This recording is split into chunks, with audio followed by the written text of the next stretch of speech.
Thank you, Ron, for joining me today. Sure, thank you. Yeah, so I know that you have some experience with Johnson Island, and I've been trying to collect some people who have been on the island and you can kind of tell in their own words their experiences. I think you're familiar with the episode I did on the history of Johnson Island as far as the nuclear tests and the storage of the Agent Orange and the various other things. So I wanted to hear, just kind of start to finish, your experience with the island. Okay. Well, I arrived in 1990 from Fort Jackson. I was a clerk, and I was sent there to work, for 12 months. But I extended my tour for a second year, so I ended up staying there 2 years. So I worked in security plans and operations. They called it SPO 3. It was in the JCADS building, which is the big yellow building on the island. And I didn't really learn a lot of the history and uh, that I know now until I left. Um, I knew that there were, chemical weapons stored over there, and then when we got to the island, we'd seen where there was a, fenced off area for the Agent Orange. Did not know anything about the Thor missiles until a couple of years ago when I got cancer and I started researching a little bit more. And I believe I emailed you a document that was on a few minutes ago that was on the internet that I can't find anymore for some reason. I'm not saying they took it off purposely. It's just you know, probably am not trying to locate it like I did the first time. But you know, there's some information in there where they were talking about the Thor missiles in '62, and they had two misfires where they had explosions and dumped radiation and plutonium on it. And of course, island life, there was not a lot to do there. You go snorkeling, fishing, diving quite a bit. And a lot of those contaminants were in the lagoon that we did not know about. Um, it was just, you know, not really alerted. People were more concerned about the chemical weapons, the sarin and the X agent that we were actually disarming over there, which I didn't actually work in the Red Hat area. So I went down there, a few times for tours and, just learning about it. So mainly the 54 Bravos were working in that area. Um, they had some interesting things that happened on the island. A lot of dignitaries come out, the King of Samoa, Senator Inouye, and just kind of, seeing and kind of giving their blessing for what they were doing on the island to get rid of the chemical munitions. Um, the um, uh, the King of Samoa, he had a beard for like 20 years that was kind of traditional, and I think they said that he had to shave it before he came out to the island so he could get a seal on a mask in case there was a leaker. Um, the guys that were working in the Red Hat area, when I would go down there, it always seemed like they were always trying to contain a leaker in one of those bunkers. So they would, be wrapped up in their butyl rubber suits, and they would go in there and have to seal those up. And when they got done and decontaminated, they'd have that much sweat in their boots, and it's really hot in those things. And now I didn't have to do that, like I said, but I got to go down there and see those guys that were doing it. But so I was actually, right there in front of a bunker without a mask, even though it had a leaker on it. And their platoon sergeant was, or E7, uh, or higher, was instructing them what to do when they go in there. And they didn't have masks on in front of the bunker. So I don't know what the distance radius uh, they were required to have that on, but I know that I don't think I'd want to be standing in front of those bunkers knowing that there was a leaker in there. So I was a little nervous about that. Um, but it was high stress, job. It was a 6-day work week for most of us, sometimes 7. But so when stress time came, they had a lot of activities for you to do. You could go snorkeling, diving, windsurfing, fishing, deep sea fishing. You could swim in the pools. They had DoD shows, but a lot of my time I would spend out in the water. And unfortunately, I didn't realize that when it would rain, it would wash contaminants into the ocean from where the AO spill was. I think there was about 350,000 gallons that leaked in 1976, Yeah, I think and that's pretty close. Yeah. and the way I understand it, when I was reading through those documents, that it was in the water table as well. So um, I'm not the way I understand it anyway. But uh, combined with that, everybody that would go into the ocean and swim, and that's washed out into the ocean as well, contaminating it. And when they had the Thor missiles explode, they pushed those contaminants into the lagoon as well. And uh, they nobody warned anyone.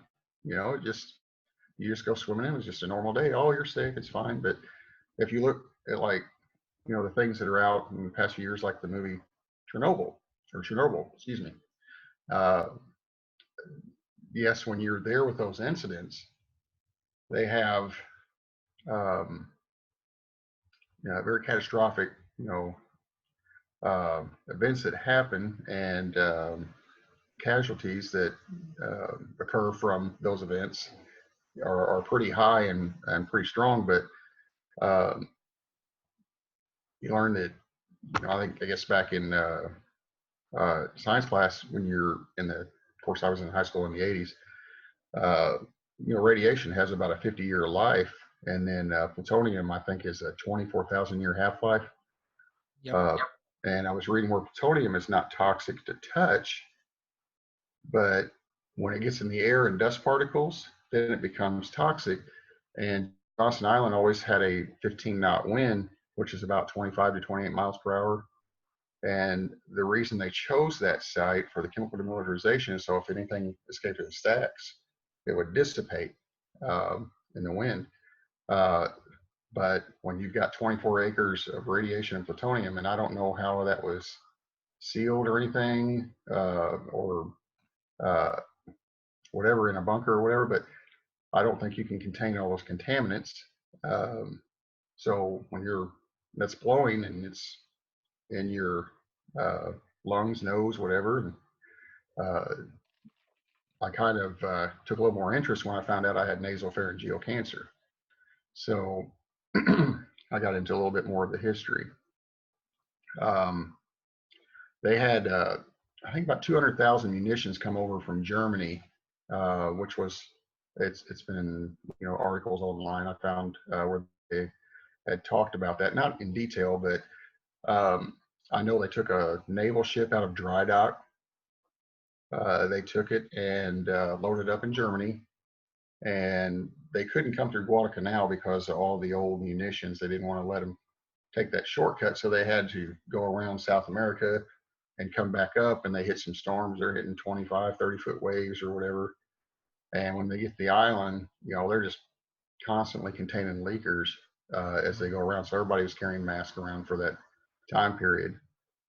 And but still no worries, not really a big alert, and everything seemed to go fine as far as we know until I start joining this website, or not really a website, but a page on Facebook for Johnson Atoll health issues, and I see all these people with different issues, and you don't know what they're caused from or whatever.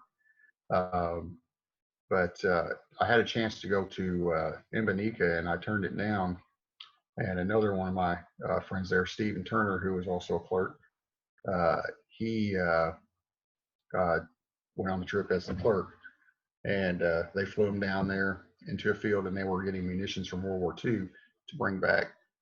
Which Imboneeka is Solomon Islands, and it's down by Guadalcanal. So I guess in the World War II, when it's time to go home, they just shove everything off the ship and get as many people on board as they can and bring them back home. Is pretty much the scenario from where they're Japan leaving vehicles behind or whatever. And even in the Vietnam era, they did the same thing with helicopters, just push them over boats. The more you can get on, the better. But just get rid of the weight and bring troops on. But and one of the interesting things out there that happened was Greenpeace came out and they were wanting to storm the island. Of course, they didn't, but it was kind of a big deal for that time.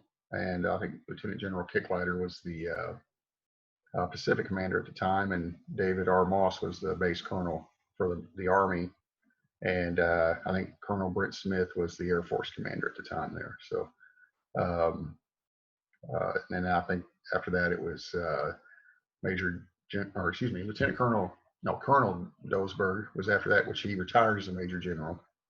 And then I can't remember who was after Brent Smith on the Air Force side for the Air Force. But had a Russian nuclear sub come out to check on what we were doing. They broke down. They dry docked them, and until they could get parts out to them, they weren't allowed out. And we always had Micronesia flights coming in to refuel. They weren't allowed off the planes or anything because they were civilians. They didn't have masks, so they had to stay on board, refuel, take off. They had a heavy downpour one day. It blew an engine out, so they had to shut down operations for like a week or two. And the civilians were walking around the island and everything like that. And I'm thinking, oh, it's no big deal, whatever. But you just don't know what, may have happened to those people that were there as well. So, Yeah. but they always had plenty of things to do. Just the main issue with a lot of people and the military is when you're landlocked like that, there's a lot of drinking going on and different things, and people can get into trouble for certain things, letting that stress off because they lose their mind out there from being so landlocked. I mean, you're stuck there for 12 months, and it's 2 miles long, probably a quarter mile wide. The I guess some people got out there faster than others, but not too many. A lot of people dealt with it pretty well, and a lot of it was if you like the ocean life, there was plenty of things to do. And I was looking at where they um, had the first initial Thor missile, I guess, accident. It was on Sand Island. Well, you can take a boat over there and walk around the island as long as you didn't walk on the frigate birds, because they had I think it was a blue-footed booby, and the frigate birds would nest over there, and mainly the frigates. But you could walk around the island. You weren't allowed to walk, so could have been walking through contaminants or whatever. Who knows? And it was out there by Loran Tower on one of those islands. Those are three little smaller islands out there. But um, I can't. I probably went snorkeling in the or swimming in that ocean in the lagoon there probably 3 to 5 times a week. I mean, it was beautiful coral down there, and that you could go down and see sea life and everything, and you could go out to the edge of the reef, and you could get underwater and look just outside that edge of that reef, and it was 1,200 fathoms, which is 7,200 feet, and you could see ocean life swimming around. I mean, it was pretty miraculous, but take your mind off of the stress of being out there. So um, it was unique. Yeah. So That sounds really, if it weren't for, all the hazardous waste stuff floating around, that sounds like paradise, really. I mean, it does. if you minus all of the bad stuff. Oh yeah, I would give anything to live in like Grand Cayman, where you have really beautiful clear water, or even in Hawaii. I mean, Hawaii, the waters are a little more, uh, I guess, got a lot more force and strength to them than they do in the Caribbean. But yeah, it's your ocean life. Once you get to live it for a while, and you're pulled away from it, you're like kind of drawn back to it. Now I'm stuck in the Midwest here, so Yeah. it's not as nice. I think people are drawn to water, really. I've read studies where people tend to have a happier attitude. It's like having a dog. It just kind of lengthens your life, but unless there's chemicals there, so that's Yeah. that's the other issue. So Yeah, the lagoon is unfortunately, from what I've read, the focal point of all of the hazardous debris. mhm. From what I've read, all of the nuclear disasters that they had, every time a rocket would fail, they would just scoop up all the parts and push it right into the lagoon. Yes, yes. Yeah, I don't know. I don't know enough about the science of it, of the lagoon, to say for sure. I got to think that it dissipates a little bit and gets carried off, maybe, hopefully. But, if over something, time. yeah. But if you have something like a warhead or like a rocket engine that still has fuel in it, that's just going to sit there and continue to contaminate an area for a very long time. Right. Now, when I snorkeled around, I didn't see anything like that. Um, and I can't remember which end of the island was north or south. But out where the JOC was, I do remember some Navy SEALs coming out, and they dove down and they detonated some munitions that were dumped off down there. And we got to watch that because you can, watch the blast come up from the water. And it was very brief, but I mean, that's just what they found. Uh, so, like, say here's the island, and over here's Sand Island, and another island, the munitions were over here.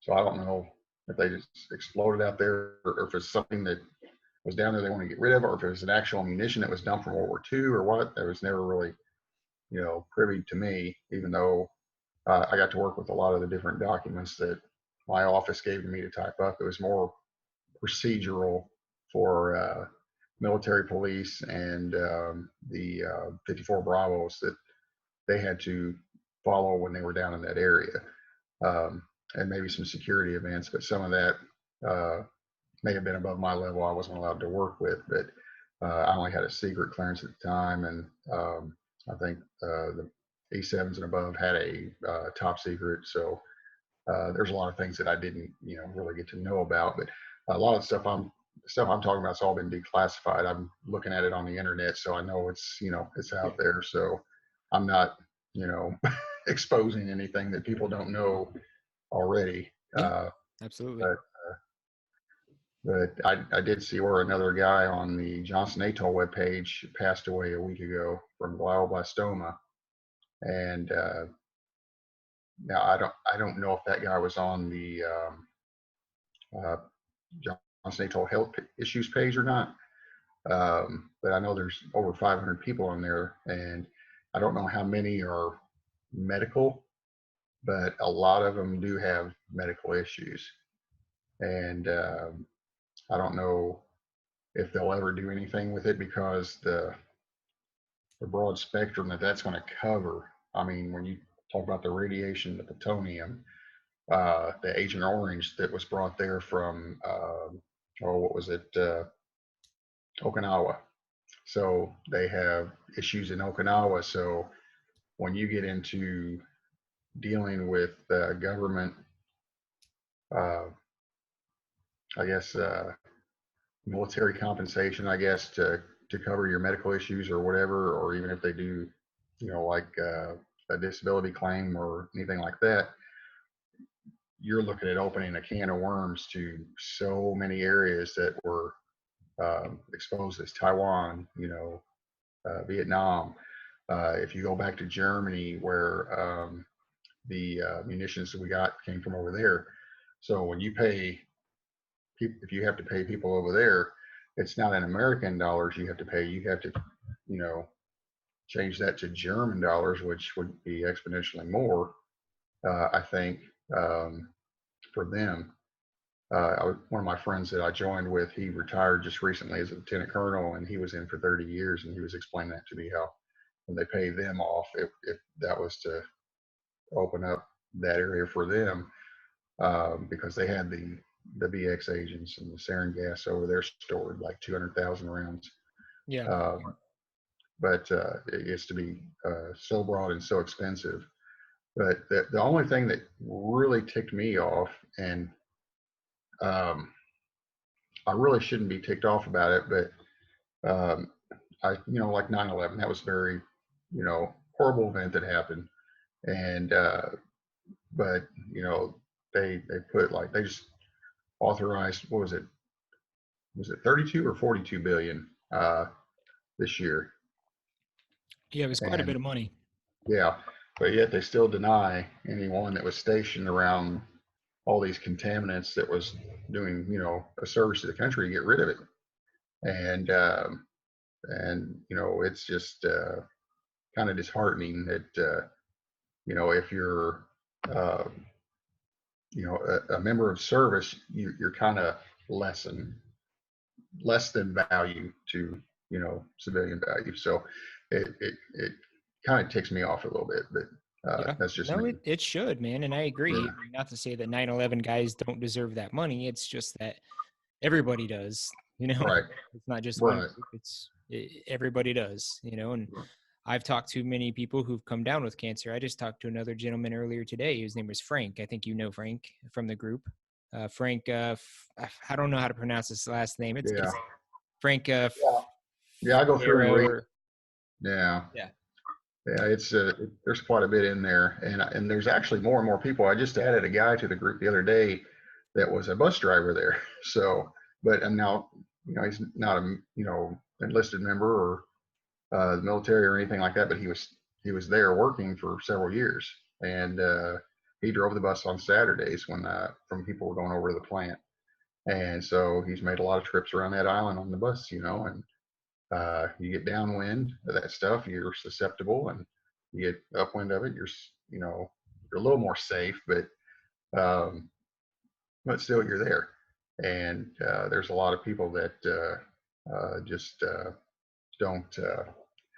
You know, really know about that site as well. I mean, we probably have a lot more people. I was trying to reach out to a guy named Robert Lemon, and we called him Bob Lemon when I was out there, and he was one who was actually containing a leaker when I was in the Red Hat area. We were there at the same time, and ironically, he just lives 3 or 4 hours north of me here, and I found him on the internet, but I can't seem to contact him on Facebook, so I don't know if he's alive or dead. I saw a photo with him where he had a bandage around his head on Facebook and like a big lump up here or something like that covered up by the bandage. But I don't know if that's an injury from work or if that's, something, from there, because I wanted to alert him to the group. But the only person I think that has ever gotten compensation for any type of chemical out or issue, not even really any chemical compensation from being out there, was a guy who, PTSD from, he was scared he was always going to be contaminated by the munitions in there. So he just kind of freaked out and he got PTSD for that. And they, I can imagine that'd be pretty stressful. It's a real thing. It's not just combat issues, it's actual putting your life on the line, and you're like, you haven't really thought about it until it actually happens, and then it creates that inner stress. But I had looked up on mine. I was thinking, how did I get this? Because I was tested by my doctor on just about everything that causes this particular form of cancer, and they couldn't come up with anything. And so I just happened to be sitting out in the lobby waiting to see Dr. David Kim, and I brought that magazine back and I showed it to him. I think it was Fort Ruckert, Alabama, on how all these civilians were sick and dying from Monsanto's Agent Orange Mm. from the base. And I said, let me tell you where I was stationed. I started showing it to him, and he goes, I'm going to write you a presumptive letter. I goes, I don't know if it's going to go anywhere, but we have not found anything to link your cancer to this. And he goes, and it doesn't develop overnight. It takes time for it to just, once it's in your body, it's just waiting to come out. Um, so thankfully for me, I was cured. I'm a little over 2 years out now. But I kind of went through that, and they don't, it's not really a valid case for the radiation or plutonium.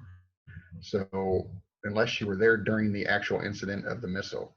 So you can breathe in all these toxins and swim in it and whatever, but if you weren't there for the incident, too bad. So that's just the way it is. And it's the same thing for the Agent Orange. After 1976, there was a lady in Henderson I ran into who graduated with, I can't remember her name, but she graduated with a degree in trying to think what she said it was. They basically go out and become a reporter and Oh yeah, like journalism and stuff. journalism. Yes, I think this is chemo brain, not old age. Not old age. It's actually a thing that exists. I was looking it up and talking to my doctor about it. If you have chemotherapy, uh, it's kind of like you almost have Alzheimer's. You get the cloudy mind and you can't think of certain terms sometimes, and it happens a lot lately. Uh, but it lasts for about 5 years post chemotherapy. So, No, I didn't uh, know that. and I was on cisplatin. So, and that was actually developed in like the 1800s, and they found out in the 50s that it worked well for certain cancers. So they started using that. Um, but she was saying her dad worked for the VA over in Louisville and was told you deny everyone after 1976. If they weren't in the Vietnam era, deny them. So, Huh. I believe it. so it's a certain issue. And ironically, she was a girl who had cancer as well, and she had some type of esophageal, and it was pretty traumatic. No stomach and everything. She had it like when she was 19, and went through like 6 years of just continually going through that. So, but unrelated to Johnson Yeah. completely. But it was just ironic that I ran into her and we started talking about you know cancer, because she was looking at me and she was like, "Well, you gained weight." I'm like, "Oh yeah, yeah, okay," because I'd lost 60 pounds, and I explaining to her about the cancer, and she was saying about her, and I was telling her I was trying to do the claim, and she said, "Well, good luck on that, because I don't think you're going to get it, because my dad was told, what I previously stated." So it was an issue there. So, Yeah.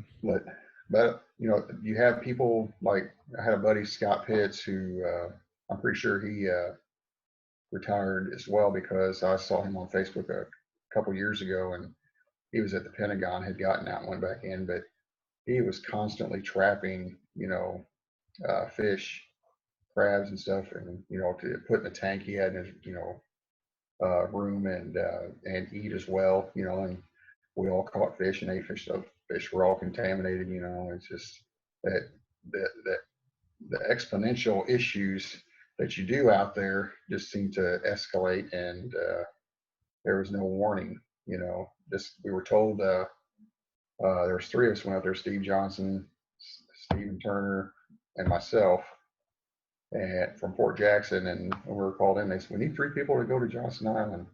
And they explained it to us, and, well, not sure we want to go to a chemical area. Oh, no, it's perfectly safe. We're young and naive. Okay, well, Yeah. it's safe. Why not?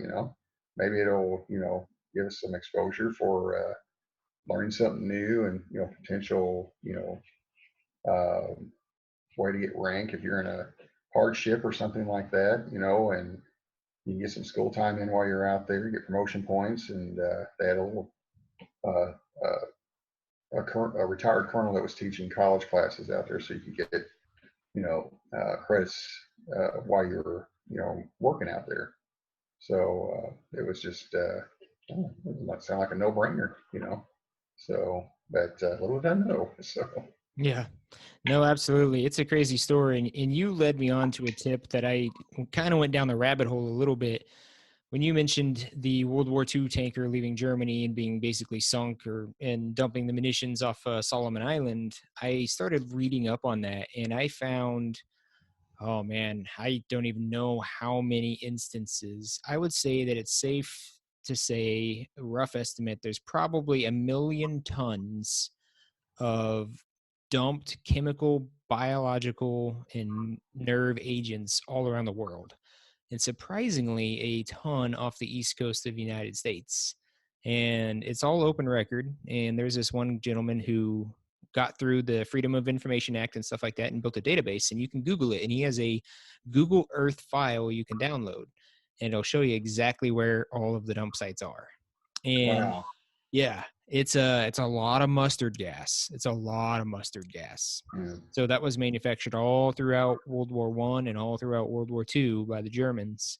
Right. And when the war was over, that stuff was stockpiled by the Russians and the United States. We kind Yes. of essentially agreed that we weren't going to use it, but you know how it goes. Right. What good is that agreement once the mustard gas starts flying? And when the World War II was over, We took a lot of that stuff out of there and shipped it other places. Yeah. And after the wall fell down, then we got rid of all of it. Right. And that was when we really started cleaning things up, right around, 1990, 91 timeframe. Yeah, that was a lot to do with Ronald Reagan, the chemical disarmament agreement. And ironically, my friend I was telling you about, I joined with, who went to West Point after a couple years in, uh, he had learned Czech, the language, out at Presidio Monterey before he went to, or got the chance to go to West Point. And he was an intel officer for the first 3 years, and he actually got to go to Russia to basically inspect their um, disarmament munitions there, uh, kind of like what we were doing out where we were. So he was on one spectrum, I was on the other. So, but he did that for 3 years before he went into special forces. And we're going to have dinner tomorrow night. We're going to talk about, things from the past. I haven't seen him for a long time because in special ops, he was not allowed to have a Facebook page or anything like that, limited on emails. It's gone 6 months out of the year at a time. So it's a different life. I can't imagine doing that for, let's see, he graduated 96 from West Point. So 96 till recently, or actually 99 was the time he became a special forces officer. So all that time out in the field going wherever. But, you know, I guess it's great TDY pay because you don't pay taxes, so or federal taxes anyway. So you got to save a lot of money. No, absolutely. Yeah. Well, So that's a really incredible story, and I'm going to do another episode solely devoted to the mustard gas thing because that in and of itself is just that's a wild story to think about what we did and how we did it and why we did it, and that there's just hundreds and hundreds of thousands of tons of mustard gas at the bottom of the ocean, and sometimes oh not that far away. So yeah, that I think warrants its own story. right. It definitely does. Now here's something I don't know if you knew or not, but I asked one time, and I don't know if they were pulling my leg, and I haven't found the information yet.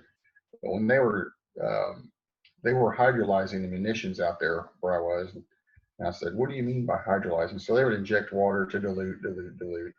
Then they'd run through, heat it up for 1,000 degrees, and then let it crystallize, cut it up in 7 pieces, and then they bury it 1,000 feet deep somewhere in California. So, Really? yeah, that's what it was explained to me. So I don't know if that's true or not, because I'm thinking, anybody digging in California with as many fault lines as they have, it seems kind of bizarre to me. I would think they would do something else, but I really don't know. So I would, Was that Johnson Island chemicals or was that a different area? Johnson Island, yeah, because I'm not much on my science or anything like that. But I was thinking you burn something at 1,000 degrees, it's going to disintegrate, is what I was thinking. So why would, so I don't know if they have like, coal plants have that potash or whatever it is that they burn afterwards. You see mountains and mountains of it pile up and they just, plant grass seed over it just like anything else, put dirt and grass seed over it. I don't know if maybe that's what they did with that stuff, if there was residual or whatever that they would bury, but they said it would crystallize. I'm like, what? So I never got to see the process or anything like that, but it would be interesting to know for sure if that's what they did with it. So, Yeah, I'm trying to find somebody who knows a little bit more about that. And so far I haven't had anybody, but if you know of anybody who has some inside knowledge, I'd be more than happy to talk to them as well. I looked and he's still alive. He's a retired major general. I have not connected with him or anything, but it's John C. Dosberg. And I'm trying to think, let me look on my phone to see where he lives. I don't know how you would come into contact with him. I did see that Colonel David Moss died a couple years ago or a year or two ago, and he was out in Colorado. And I know he was very intelligent. I think it was chemistry and biology. And let's see, I think he went and had a doctorate or something at one point. Let's see, John. But these guys are getting up in age, and let's see. I know he was interviewed recently. Trying to look it up. Yeah, he just wrote a letter in 2019. Um, let's see, to the University of North Texas. Letter from John C. Dosberg from the Oak Ridge National Laboratory in Oak Ridge, Tennessee. So, so he's still out there. He just wrote a letter on November 20th of this year. Okay. Yeah, I'll have to try to find that. But he was the base commander, and he would know absolutely everything. You know, not the base commander. He was the Army commander. They had another colonel that was the base commander for the Air Force. Because it was Air Force controlled. We were just out there for the chemical part of it. Oh, So okay. and so it was basically joint readiness, almost like that, Yeah. or whatever. So it's but he's still alive, and he would be the one who would have the most knowledge. I know there's a captain that was out there. His name was Scott Koenig, Koenig. I actually saw him at Fort Campbell, Kentucky, when I went there after Johnson Island. Um, and there's a Mark Solheid, he's an E7, Solheid, but he was a sergeant first class out there. He retired after there. But I'd seen where he might have been working for NASA or something like that. I don't know what he was doing, um, unless it's just a joke, what I'd seen on his profile. But I Yeah. haven't found a way to contact him or anything. But so I'm going around and doing this. But if there's anyone in here that is an officer that was in the Chemical Corps, those would be the ones that you would want to talk to. Now, I'm trying to think this. There was a guy that was out there with me. He was the last captain in the office I work with, security plans and operations, and I think his name was Chris something, but he was a major up in Newport, Indiana, which is just north of me, a few hours, and they had 3% of the stockpile up there, and he was commander of that facility till they closed it up. Chris, what is his name? He's coming to me. Isaacson is his name. Chris Isaacson. And he was a major at Newport Chemical, and he would be probably pretty knowledgeable as well. But John C. Dosberg would be the one I would really love to talk to about those issues, uh, and in particular to ask him why he hasn't petitioned Congress for the soldiers that were there. So, Yeah. but yeah, so I mean, if that's your boys, then you ought to, and you're, you know, getting the authority to know, you know, I don't think it'll hurt him any. I mean, he's getting a pretty nice pension, so Yeah. Exactly. so yeah, so um, it's I think what was it? Lieutenant General Kicklighter said something to him one time when he was there. I was driving uh, Kicklighter around for his stay on the island and talk to him about certain things, and I heard Kicklighter tell him, he goes, "Oh, don't worry about them 1 stars, John." He goes, "They're a dime a dozen." He goes, "When you get 2 and 3, then I'll talk, and then we'll worry." So he actually made it to that 2 star. So that's kind of ironic too, but because it's really difficult to get past that colonel level, and he did it. So, but he would be um, a guy that would have all the knows and you know um, uh, insides, what they did with everything. You know, it's just be kind of interesting to pick his ear. You know, so and see what's inside that head of his. You know. Yeah, absolutely. I'll try to get a hold of him. Well, I want to thank you for meeting with me, but before we go, Sure. I like to end the show and always just ask a couple questions. One of the questions is, so what was it like for you when you got out of the military? Like when you were transitioning from the military into the civilian world? How well did that go for you? What was that like? Well, considering I was getting married, um, like less than 3 weeks after I got out, it was quite exciting, really.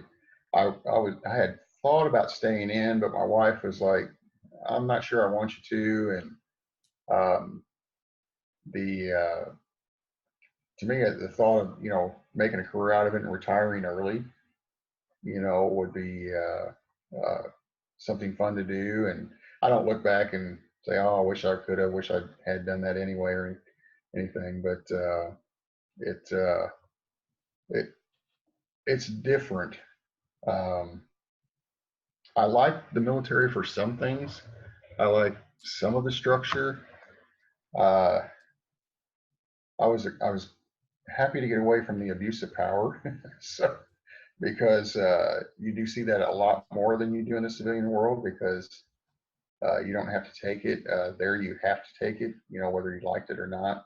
Now it's a little different nowadays because Colin was telling me that they got these stress cards, timeout cards, and stuff like that when they're in basic training. I'm like, what? And it's it it was kind of exciting for me because I was going to school too. I was going out to USI and University of Southern Indiana. I did not finish. I wish I had. But my wife and I were going at the same time, and it just got too expensive after about 3 years into it. Um, so one of us had to, really concentrate on keeping a full-time job. And so when she got done, then I was thinking about going back. I just kind of let it go and didn't do it. But there were some things I wish I had done while I was in. I got to do the air assault course at Fort Campbell, which was fun. I would have probably never ever jumped out of a plane, but knowing that Colin got to do the certain things that he did, being in special ops, they get to do the halo jumps. And he goes, "Oh, that don't even bother you." I think, man, I should have done that. So that's, it would have been kind of fun to be in special forces or something like that. I think where you get to, really just go out and, see the world and do tactical things and just, you know, experience the things you see in these movies nowadays that seem surreal, like the Fifth Special Forces group out of Fort Campbell when they went over to Afghanistan, and they had even 3 years to establish a relationship with the I guess it was the Afghans. I can't remember the. Yeah. So funny story. I met that man. Really cool. Yeah. So there's a book. It's called Horse Soldiers. Horse Soldiers. Okay. Yep. And it follows the fifth Special Forces Group, the Green Berets. And in the Yes. book, there is a man who is a captain who's leading that entire thing. And there's a movie that's made, and it's called 12 Strong.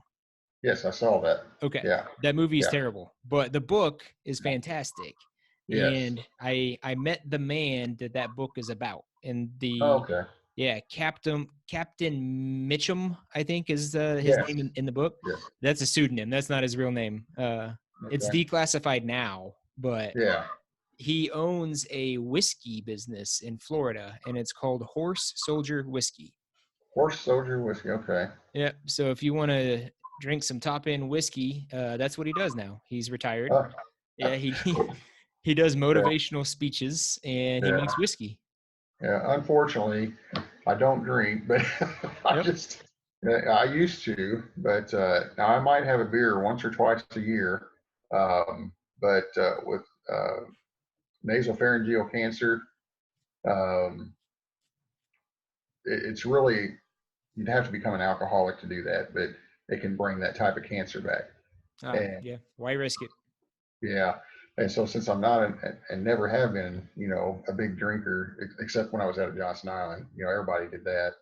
But when I left there, I kind of left that drinking thing in the past. And then the uh, it's fun to hang out and have a drink or two with people, but other than that, I don't really keep anything in the home. But it is interesting, a lot of these guys, the things that they do, and how they can set their mind to being successful at something once they come out. So Yeah. that is neat. So Yeah. So with that said, my last question before I let you off here, what advice would you have for anybody leaving the military today? think twice before you exit. Make sure that you do want to exit that out of your idea as a career choice. Um, if you're going to leave, make sure you get a technical trade or degree. That's about it. Um, try not to live in your past, the horrors of your past. Um, I don't know. I'm a believer in Christ, so um, things that you didn't pass, Christ says He remembers them no more. Um, you shouldn't either. Don't let it hold you down. Your failures or your things that haunt you. So uh, it's just like something a lot of people, you know, do. They just they live in regret, or um, they feel like they never made the right decision, just move forward. Yep. So I don't know if it really makes sense, but Nope. I'm picking up what you're putting down. yeah, because I see a lot of guys that when they leave, there's, I think you sponsor a lot of homeless veterans. I do, yes. Yes. So depression is an evil thing. So if you're feeling down about something, get help fast. But I always say look to Christ first, because He can, pretty much solve all your answers, or He has all your answers to all your problems. And it's just trying to find that, right person to, help you get through that. Um, and it's just, I don't know if I'm creating too much of a long answer here, but enjoy your time you spent. Be proud of it. If people say they don't, talk, like the Jehovah's Witnesses, they won't talk to people who've been in the military, that turn their back on you. Don't worry about it. It's just no sweat on your shoulder. Um, but I do believe that you can't let people bother you, whether they recognize the flag or not. That's on them, not on you. It may anger you. It may anger what you fought for, what you believe in, or what you served for, even if you haven't fought. Um, just live the life that Christ wanted you to. You know. So. That's good advice. Thank you. Okay. Sure. Well, hey, I want to thank you again for coming on the show. I really appreciate it. I'm just trying to Okay. collect a bunch of stories and all I want to do is help veterans, and I think the best way for me to do that is to just talk to gentlemen like you and Okay. Frank and hear your stories and get your advice. So anybody listening to this, they'll get something out of it. So I want to thank you. Okay. I appreciate that very much. And I hope it didn't sound too corny during the interview. I've never been interviewed before, so it's Nope. just It was perfectly fine. You did great. Okay, so, but if there's anybody interested out there that's watching this on Facebook, Johnson Atoll Health Issues, and you know, just let me know. There's 3 moderators on there. I'm one of them that allow people into the room. There's one guy that added me to it as a moderator. He is not sure how long he's going to be here, so he added me. And so if people get involved in that, and maybe you can add a couple more just in case, because we never know what's going to happen to the next guy. So Yep. Just get on there, and we can go from there, and kind of see what's going on and see how people are trying to help us get our issues heard in Congress and the Senate. So I'll put a link to that in the notes for the show too, so people know how to get there. Okay, sure. Appreciate that. Okay. All right, sir. Well, you have an excellent weekend. All right, you too. Thank you. God bless. Bye. Okay.